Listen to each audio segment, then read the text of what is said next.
Muito bom dia, sejam bem-vindos ao canal Provérbios para a Vida, sejam bem-vindos à nossa leitura diária das Escrituras, seja bem-vindo a mais um dia lendo a Bíblia Sagrada. Hoje é o dia 269 e estamos lendo o livro de Mateus.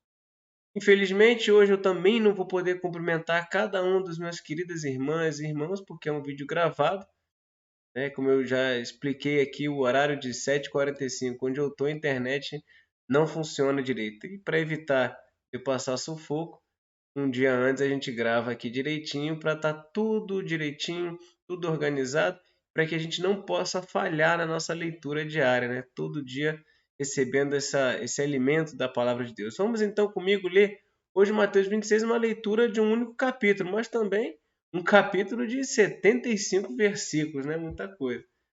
Vamos comigo ler, gente, o plano para matar Jesus. Essa aí a equipe da tradução colocou, não faz parte do escrito sagrado, né? Mas serve para orientar a gente mais ou menos no contexto que a gente está lendo. Capítulo 1 de Mateus 26. Quando Jesus acabou de proferir essas palavras, disse aos seus discípulos: Opa, o que a gente vê aqui?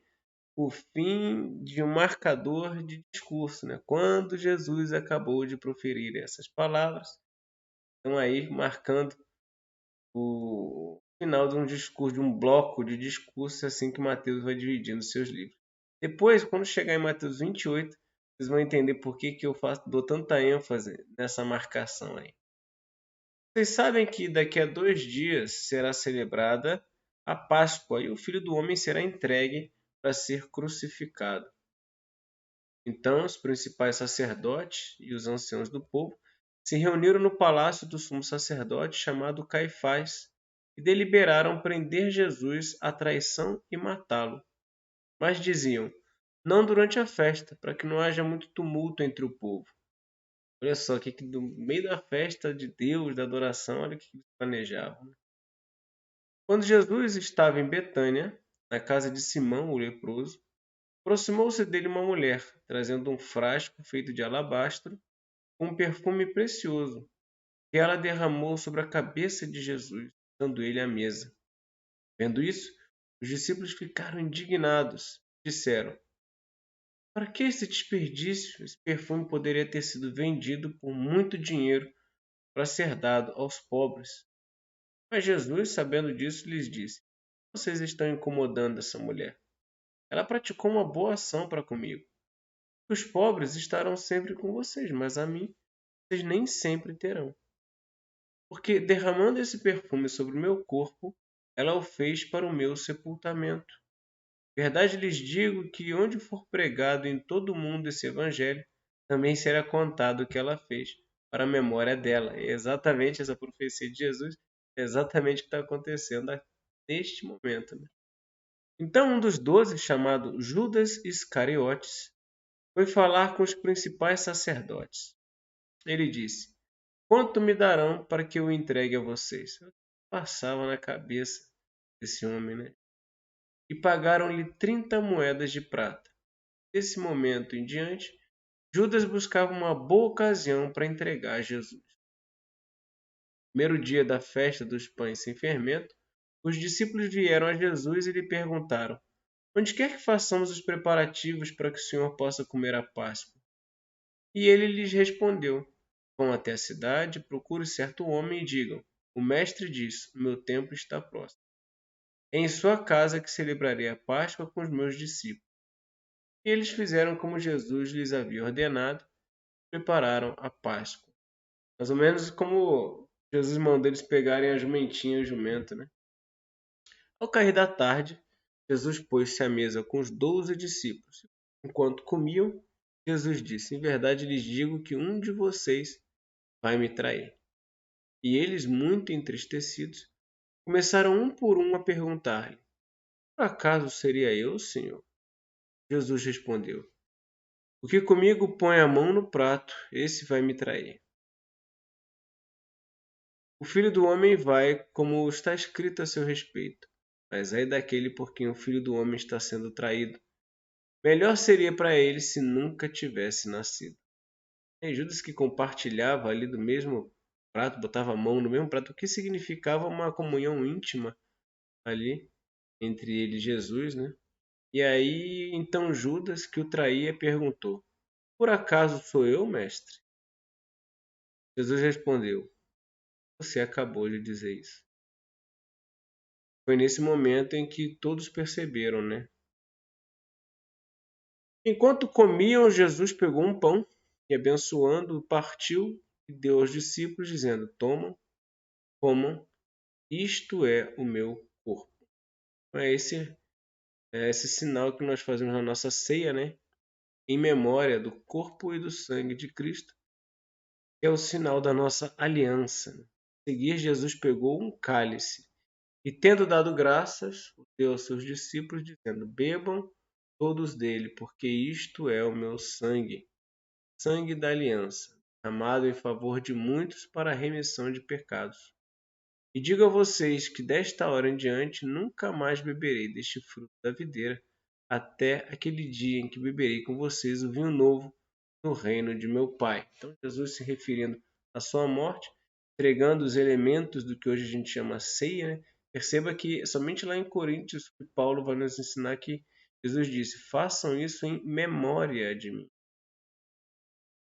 O que nós não cremos que o vinho se transforma em sangue verdadeiro e o pão se transforma em carne verdadeira. Não, mas Cristo está presente nos elementos espiritualmente. Essa é a diferença da transubstanciação católica para a nossa crença. E tendo cantado um hino, saíram para o Monte das Oliveiras. Então Jesus disse aos discípulos: Esta noite serei uma pedra de tropeço para todos vocês, porque está escrito: Ferirei o pastor e as ovelhas do rebanho ficarão dispersas. Mas depois da minha ressurreição, irei adiante de vocês para a Galiléia. Mas Pedro, tomando a palavra, disse a Jesus: Ainda que o Senhor venha a ser um tropeço para todos, nunca o será para mim. Mas Jesus lhe disse: Verdade lhe digo que nessa noite, antes que o galo cante, você me negará 3 vezes. Pedro insistiu: Ainda que me seja necessário morrer com o Senhor, de modo nenhum o negarei. E todos os discípulos disseram o mesmo. Em seguida, Jesus foi com eles a um lugar chamado Getsêmani e disse aos discípulos: Sentem-se aqui enquanto eu vou ali orar. Levando consigo Pedro e os 2 filhos de Zebedeu, começou a sentir-se tomado de tristeza e de angústia. Então lhe disse: Minha alma está profundamente triste até a morte. Fiquem aqui e vigiem comigo. E adiantando-se um pouco, prostrou-se sobre o seu rosto, orando e dizendo: Meu Pai, se é possível que passe de mim este cálice, tudo, não seja como eu quero, e sim como tu queres. Aqui, Jesus Cristo sentindo o peso do que era carregar o pecado de toda a humanidade. É por isso a sua aflição, por isso a sua agonia. Ele fala: Não, Senhor, mas não seja feita a minha vontade, mas seja feita como tu queres, Senhor. Jesus tinha uma missão a cumprir, e essa missão era independente da agonia, do sofrimento que ele estava passando ali.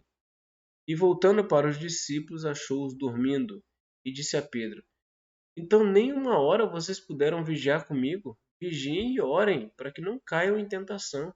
O espírito, na verdade, está pronto. A carne é fraca. Fazendo referência à sua condição também humana, né? Retirando-se pela segunda vez, orou de novo, dizendo: Meu Pai, se não é possível que este cálice passe de mim sem que eu beba, faça-se a tua vontade. Voltando-se, achou outra vez dormindo, porque os olhos dele estavam pesados. Deixando-os novamente, foi orar pela terceira vez, repetindo as mesmas palavras. Então voltou para os discípulos e lhes disse: Vocês ainda estão dormindo e descansando. Eis que é chegada a hora, e o Filho do Homem está sendo entregue nas mãos de pecadores. Levantem-se, vamos embora. Eis que o traidor se aproxima. Enquanto Jesus ainda falava, eis que chegou Judas, um dos 12, e com ele grande multidão, com espadas e porretes, vindo da parte dos principais sacerdotes e dos anciãos do povo. Ora, o traidor tinha dado a eles um sinal. Aquele que o beijar é esse, prendam-no. E logo aproximando-se de Jesus, Judas disse: Salve, mestre! E o beijou. Jesus, porém, lhe disse: Amigo, o que você veio fazer? Nisto, aproximando-se eles, agarraram Jesus e o prenderam. E eis que um dos que estavam com Jesus, estendendo a mão, sacou da espada e, golpeando o servo do sumo sacerdote, cortou-lhe a orelha. Então Jesus lhe disse: Coloque a espada de volta no seu lugar, pois todos os que lançam mão da espada, a espada perecerão. Ou você acha que não posso pedir a meu Pai, e ele me mandaria nesse momento mais 12 legiões de anjos? Ele ia fazer isso, mas ele não tinha missão para cumprir. Mas como então se cumpririam as Escrituras, que dizem que assim deve acontecer? Naquele momento, Jesus disse às multidões: Vocês vieram com espadas e porretes para prender-me, como se eu fosse um salteador. Todos os dias no templo eu me assentava ensinando e vocês não me prenderam. Tudo isso, porém, aconteceu se cumprisse as Escrituras dos profetas. Então, todos os discípulos o deixaram, fugiram. E os que prenderam Jesus o levaram à casa de Caifás, um sacerdote, onde se haviam reunido os escribas e os anciãos. Pedro seguia de longe até o pátio do sumo sacerdote. E, tendo entrado, assentou-se entre os servos para ver como aquilo ia terminar. Os principais sacerdotes e todo o sinédrio procuravam algum testemunho falso contra Jesus, a fim de o condenarem à morte. Não acharam, apesar de terem sido apresentadas muitas testemunhas falsas. Mas afinal compareceram duas, afirmando: Esse disse: Posso destruir o santuário de Deus e reconstruí-lo em 3 dias. Levantando-se o sumo sacerdote, perguntou a Jesus: Você não diz nada em resposta ao que esses depõem contra você? Jesus, porém, guardou silêncio. E o sumo sacerdote lhe disse: Eu exijo que nos diga, tendo Deus vivo por testemunha, se você é o Cristo, Filho de Deus. Jesus respondeu: É o Senhor mesmo quem está dizendo isso. Mas eu lhes digo que desde agora vocês verão o Filho do Homem sentado à direita do Todo-Poderoso e vindo sobre as nuvens do céu. Então o sumo sacerdote rasgou as suas vestes e disse: Blasfemou! Porque ainda precisamos de testemunhas. Eis que agora mesmo vocês ouviram a blasfêmia. O que vocês acham? E eles responderam: É réu de morte. Então alguns cuspiram no rosto de Jesus e bateram nele, e outros esbofeteavam, dizendo: Profetize para nós, ó Cristo. Quem foi que bateu em você? Pedro estava sentado fora no pátio. Uma empregada se aproximou e lhe disse: Você também estava com Jesus, o Galileu. Mas ele negou diante de todos e disse: Não sei o que você está dizendo. Quando se dirigia para a porta, Pedro foi visto por outra empregada. Disse aos que estavam ali: Esse também estava com Jesus, o Nazareno. E negou outra vez com juramento: Não conheço esse homem. Pouco depois, aproximando-se os que estavam ali, disseram a Pedro: Com certeza você também é um deles, porque o seu modo de falar o denuncia. Então ele começou a praguejar e a jurar: Não conheço esse homem. E no mesmo instante o galo cantou. Então Pedro se lembrou da palavra que Jesus tinha dito: Antes que o galo cante, você me negará 3 vezes. E Pedro, saindo dali, chorou amargamente. Arrependido, né? Então até aqui a nossa leitura de hoje, gente, um capítulo um pouco mais longo, mas a nossa leitura acabou que ficou um pouquinho mais curta no dia de hoje. Mas lemos para a honra e glória do nosso Senhor Deus. Amanhã, então, estamos na finaleira, né? 7:28, capítulo de Mateus. Hoje foi o capítulo 26, só um capítulo da nossa leitura. E até aqui nos ajudou o Senhor, gente. Eu vou ficando por aqui, meu povo. Sintam-se cumprimentados um por um. Um grande beijo no coração das minhas irmãs. Um forte abraço aos meus irmãos. Tchau, tchau, gente. Eu fui.